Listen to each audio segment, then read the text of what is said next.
The best secret sauce that I've ever seen is passion.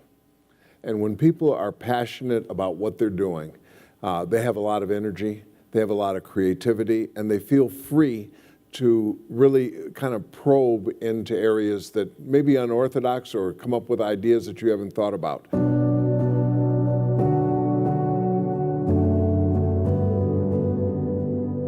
When I think back to my childhood, and that was really my breeding ground, if you will, that developed an interest in business.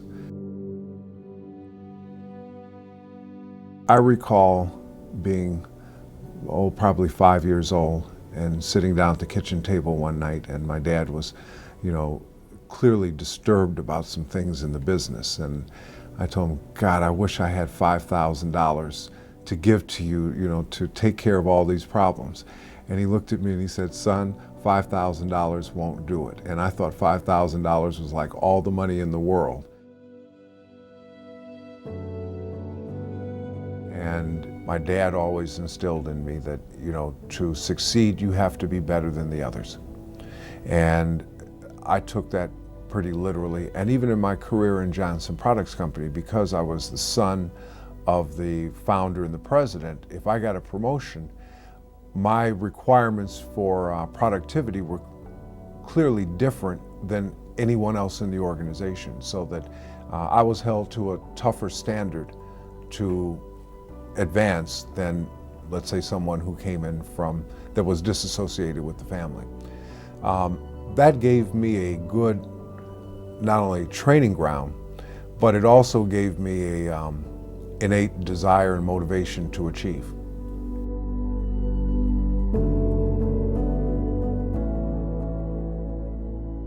When I became president of Johnson Products, that stock is trading at $2.50 on the day that I become president, and the day I left is trading at $26. But somehow in the back of my mind, I kept hearing this little voice that said, this is not it. And I decided that I had the courage to leave this very comfortable position in this well-established company that really was my lifelong dream, because I began to believe, both through my internal feelings as well as this voice, that the voice was right. This was not what I'm here to do. And in March of '92, took the step to leave Johnson Products Company. I met with Jolynn Robichaud one day for about 3 hours, and we essentially struck a deal in that very first conversation. But she had a belief that I would in fact grow the business.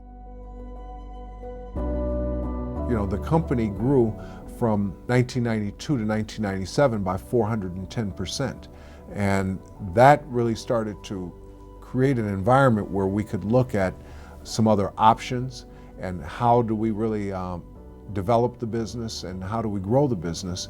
And I began talking with some financial institutions about acquiring other businesses.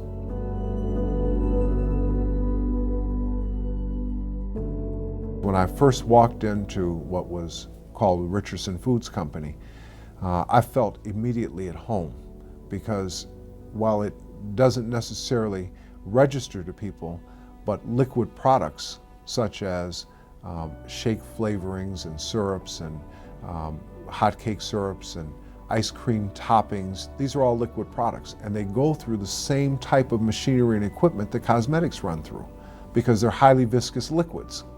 And so not only did I feel a comfort with the plant, I knew the equipment, I knew the machinery, and I could evaluate how sophisticated their production processes were. And then on top of that, I met the people.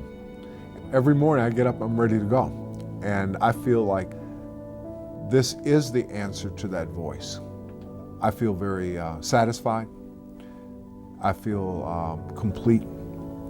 I feel like I'm accomplishing and on the road that I'm supposed to be on.